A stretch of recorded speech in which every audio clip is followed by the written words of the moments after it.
తెలంగాణ ప్రజలందరికీ నమస్కారం. మరి ప్రియాంక గాంధీ గారు ఎన్నికలకు ముందు నిరుద్యోగులకు యూత్ డిక్లరేషన్లో ఏం మాట ఇచ్చిండ్రో ఒకసారి ఆమె చెప్పిన తర్వాత మేమే గొంతమ్మ కోరికలు కోరుతలేము. ఈరోజు నిరుద్యోగులు ఎవరు ఇక్కడ ఇప్పుడు లైబ్రరీ సాయంత్రం 6 గంటలు అవుతుంది, సూర్యాపేటలో మనం ఉన్నాము. మరి ప్రియాంక గాంధీ గారు ఏం చెప్పిందో విన్న తర్వాత మేమేం చేయబోతున్నాం అనేది చెప్తాం. తెలంగాణ ప్రజలందరికీ నమస్కారం.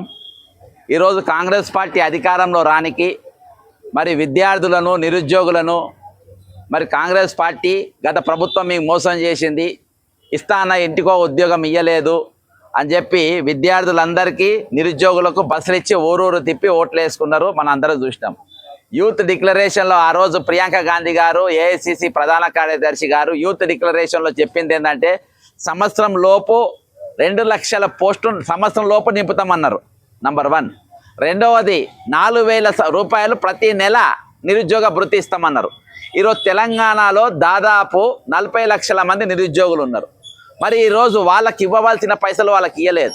ఈరోజు 50,000 పోస్టులు ఇస్తామని వాళ్ళే చెప్తారు, కానీ వాస్తవానికి ఇచ్చిన నోటిఫికేషన్ల ప్రకారము 13,000 పోస్టులు మాత్రమే వాళ్ళు ఇచ్చిండ్రు. అంటే దాదాపు 1,77,000 పోస్టులు ఇంకా ప్రభుత్వం 1,87,000 పోస్టులు ఇంకా ఈరోజు ప్రభుత్వము బాకీ ఉన్నది. కానీ ఈరోజు వాటి గురించి ఎక్కడ కూడా మాట్లాడే పరిస్థితి లేదు. ఎందుకనంటే ఈరోజు వాళ్ళ తప్పు కప్పిపుచ్చుకునే ప్రయత్నం చేస్తున్నారు. మరి ఈరోజు మొన్నటి దినాన పోయిన వారము వరంగల్ జిల్లాలో మరియు మంచిర్యాల జిల్లాలో 2 నిరుద్యోగులు ఆత్మహత్య చేసుకోవడం జరిగింది. మరి దానిపైన ఎవరు కూడా ఇదే మాట్లాడతలేరు, ఎక్కడ కూడా ఉద్యమాలు లేవు. ఎంత బాధాకరమైన విషయం అంటే దీనిపైన నేను జాతీయ మానవ హక్కుల కమిషన్కు కేసు పెట్టిన. ఈ 2 విద్యార్థులు ప్రియాంక గాంధీ వాళ్ళ చచ్చిపోయినరు, ఆమె మాట ఇస్తే ఊరూరు తిరిగిండ్రు, ఓట్లు వేసిండ్రు అని చెప్పేసి మేము దాని మీదనే కేసు వేయడం జరిగింది. ఇవాళ వరకు ఎటువంటి పరిస్థితి లేదు. ఇవాళ అశోక్ నగర్కి వస్తలేరు వాళ్ళు, మరి సిటీ లైబ్రరీలకు వస్తలేరు. మరి ఈరోజు ఎక్కడ కూడా వాళ్ళు మాట్లాడతలేరు. ఇచ్చిన మాట అడిగితే ఈరోజు దొంగ సమాధానాలు చెప్తారు. ఇస్తామన్న మాట ఈరోజు ఇవ్వకుండా ఈరోజు తప్పించుకునే ప్రయత్నాలు చేస్తున్నారు. కాబట్టి ఈరోజు వేరే పరిస్థితి లేక మేము చెలో వికారాబాద్ రాహుల్ గాంధీ 2వ తారీఖున మరి వికారాబాద్కి వస్తూ ఉండు. మరి అక్కడ మాకు ఇస్తా అన్న ఈ 2 లక్షల ఉద్యోగాలు 4,000 నిరుద్యోగ భృతి గురించి మేము అడగడానికని వికారాబాద్ వెళ్ళే ప్రయత్నం చేస్తున్నాం.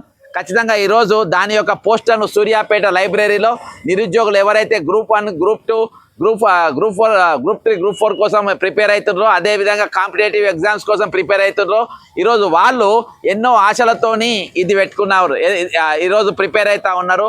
ఆ ఆశలు అడియాశలు చేయకుండా ప్రభుత్వం తక్షణం వాళ్ళు ఇస్తామన్న పోస్టులు ఇవ్వాలి. ఇవాళ అంటుండ్రు కావచ్చు ఖాళీలు లేవని. మొన్న దినాన కౌన్సిల్లో మరి రిటైర్మెంట్ ఎంప్లాయీస్ యొక్క ఏవైతే రిటైర్మెంట్ అయినరో వాళ్ళు 20,500 మంది ఇవాళకి రిటైర్డ్ అయినరు. మరి ఆ రిటైర్డ్ అయినటువంటి పోస్టులు వెంటనే నింపాలి. అందులో 7,500 మంది టీచర్లు, ఇవాళకి 7,500 మంది టీచర్లు లేకుంటే ఈరోజు ప్రభుత్వ పాఠశాలలు, పేద పిల్లలు చదువుకునే పాఠశాలలు, మధ్యతరగతి తరగతి చదువుకునే పాఠశాలలో పిల్లలు చదువుకుంటా ఉన్నారు. అంతేకాకుండా ఈరోజు నిరుద్యోగ మన వేరే గ్రూప్ 1, గ్రూప్ 2, గ్రూప్ 4 కలిపి దాదాపు 13,500 పోస్టులు ఈరోజు అవి ఖాళీలు ఉన్నాయి. ఆ పోస్టులు కూడా ఈరోజు ఎవరు లేకుండా పనిచేస్తూ ఉన్నారు. కాబట్టి కనబడుతున్నాయే దాదాపు 20,500 పోస్టులు ఈరోజు అసెంబ్లీ సాక్షిగా ఫైనాన్స్ మినిస్టర్ ఒప్పుకున్న పోస్టులను కూడా తక్షణం నింపాలని చెప్పేసి మేము డిమాండ్ చేస్తూ ఉన్నాం. ఖచ్చితంగా దీనిపైన జవాబు ఎవరు చెప్పాలంటే ఇలా తెలంగాణలో ఉన్నటువంటి రేవంత్ రెడ్డి ముఖమో లేకుంటే బట్టి విక్రమార్కమో వీళ్ళ ముఖాలు చూసి ఎవరు ఓటు వేయలే. వీళ్ళ ఓటు వేసేది 2014లో వేసేటోళ్ళు, కానీ ఈరోజు ఓటు వేసింది మీరు తెలంగాణ.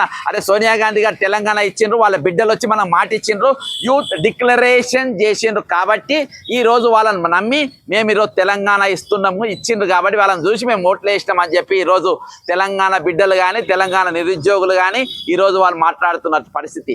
కానీ ఈరోజు వాళ్ళకే సమాధానం చెప్పకుండా ముఖాలు దాటేసి ఈరోజు రాహుల్ గాంధీ గారు కానీ ప్రియాంక గాంధీ గారు వాళ్ళ ముఖాలు చూపెట్టలేరు. కానీ మీ తల్లిగారు ఆ విధంగా కాదు, ఆమె మాట ఇచ్చింది, తెలంగాణ ఇచ్చింది.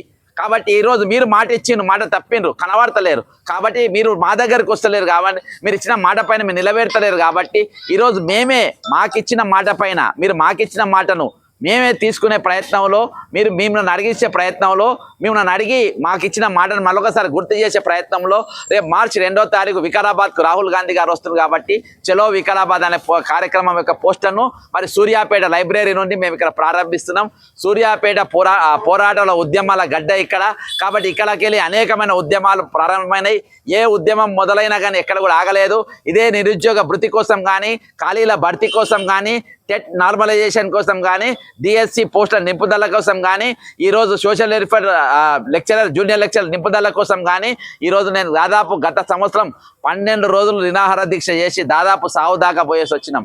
కానీ ఈరోజు ఎక్కడ కూడా వీళ్ళ కోసం వీళ్ళ పోరాటంలో ఎక్కడ కూడా వెనక్కి తగ్గే ప్రయత్నం చేస్తలేము. మేము ఖచ్చితంగా గట్టిగా నిలబడతాం. ఈరోజు కాంగ్రెస్ పార్టీ అధికారం రాకముందు ఇచ్చిన మాటను వాళ్ళు నిలబెట్టాలని కోరుకుంటూ సెలవు తీసుకుంటున్నా.